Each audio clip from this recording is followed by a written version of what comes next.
વૈશાખ મહિનાની કૃષ્ણ પક્ષની અમાસની તિથિને વૈશાખી અમાસના પાવન પર્વની રીતે મનાવવામાં આવે છે.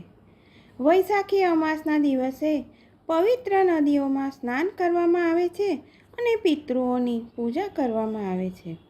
આ દિવસે પિતૃઓના આશીર્વાદ મેળવવા માટે, તેમને શાંતિ પ્રદાન કરવા માટે પિતૃ તર્પણ, પિંડદાન, હવન અને બ્રાહ્મણોને ભોજન કરાવવાની પરંપરા છે. જય શ્રી કૃષ્ણ મિત્રો, સ્વાગત છે તમારું મારી ચેનલ સ્નેહ સાગરમાં. જો આ વૈશાખી અમાસના મહત્ત્વની કથા આપ સર્વને પસંદ આવે તો લાઈક, શેર અને સબસ્ક્રાઈબ કરશો. વૈશાખ મહિનાની અમાસનું ખૂબ જ મહત્ત્વ માનવામાં આવે છે.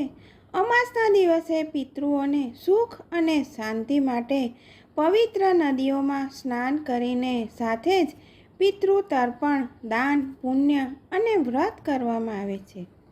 પીપળાના વૃક્ષમાં પિતૃઓનો વાસ માનવામાં આવે છે, એટલે આ દિવસે પીપળાના વૃક્ષની પૂજા કરવાની સાથે જ પિતૃઓને શાંતિ પ્રદાન પણ કરવામાં આવે છે.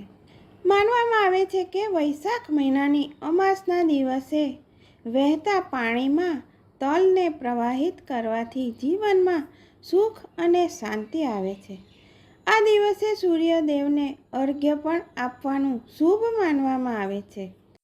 વૈશાખ મહિનાની અમાસના દિવસે જેને કુંડળીમાં કાલસર્પ યોગ હોય તેના ઉપાય માટે પણ પૂજા કરવામાં આવે છે અને જેનાથી તેમને કાલસર્પ યોગમાં રાહત મળે છે. વૈશાખી અમાસના મહત્ત્વ સાથે જોડાયેલી એક પૌરાણિક કથા ગ્રંથોમાંથી મળી આવે છે. પ્રાચીન કાળમાં ધર્મવર્ણ નામનો એક બ્રાહ્મણ હતો. તે ખૂબ જ ધાર્મિક અને ઋષિ મુનિઓનો આદર કરવાવાળા વ્યક્તિ હતા. એકવાર તેમણે કોઈ મહાત્માના મુખેથી સાંભળ્યું કે કળિયુગમાં ભગવાન વિષ્ણુનું નામ સ્મરણ કરવા કરતાં કોઈ પણ કાર્યમાં પુણ્ય મળી શકે એમ નથી. ધર્મવર્ણને આ વાતને આત્મસાત કરી લીધી અને સાંસારિક જીવન છોડીને સંન્યાસ લઈને ભ્રમણ કરવા માટે નીકળી ગયા. એક દિવસ ફરતા ફરતા તેઓ પિતૃલોકમાં પહોંચી ગયા.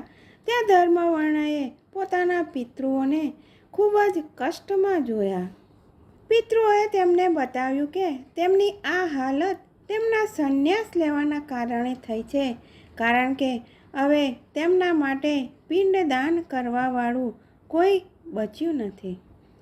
આથી તમે પાછા જઈને ગૃહસ્થ જીવનની શરૂઆત કરો. તમારું જે સંતાન થશે તેનાથી અમને રાહત મળશે.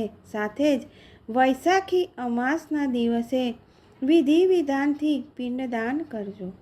ધર્મવર્ણએ તેમને વચન આપ્યું અને તેઓ તેમની અપેક્ષાઓથી અવશ્ય પૂર્ણ કરશે.